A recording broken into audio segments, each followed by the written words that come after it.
তুমি সমাধান করতে পারবে যে তুমি ইগনোর করে, যে ফাইন এখন যখন ওই ব্যাপারগুলো একটা জায়গাতে হয়তো তুমি কোনো কিছু পোস্ট করলে, তুমি কোনো কিছু কমেন্ট করলে, তোমাকে কোনো প্রোগ্রামে গেলে কেউ তোমাকে কোনো কিছু জিজ্ঞেস করলো তোমার পারিবারিক জীবন নিয়ে যাবেন, সাপোজ তুমি বুবলি, তো তুমি তো সেটার উত্তর দিবে, তুমি তো তোমার কোনো পারিবারিক কোনো সময় তুমি শেয়ার করবে ফেসবুকে,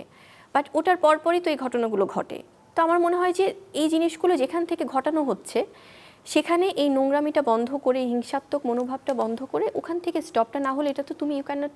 ডু এনিথিং। আসলে বিবাদ করে তো সারা জীবন চলা যায় না, আজকে তো অনেক বছর ধরে এটা চলছে, এটার সলিউশন আসুক আমরাও চাই, কারণ আমরা তারকাদের অনেক পছন্দ করি। সো এটা খুব পরিকল্পনা করেই করা হয় এবং এটা সিম্পলি শেহজাদকে দেখো, আজকে শেহজাদ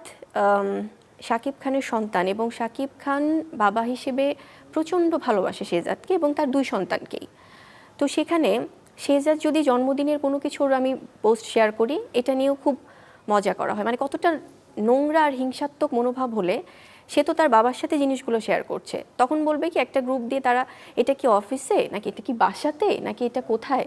আরে বাবা ও বাসাতে যাবে, মানে আমরা বাসায় যাব অফিসে যাব, সে অ্যাক্সেসটা তো আমাদের আছে। সো এটা নিয়ে কেন আমাদেরকে, মানে এই ব্যাপারগুলো আমার কাছে মনে হয় যে এটা খুবই হাস্যকর সেবিন, এবং এই বিষয়গুলো নিয়ে খোলামেলা কথা বলা উচিত এবং প্রমাণ সহকারে।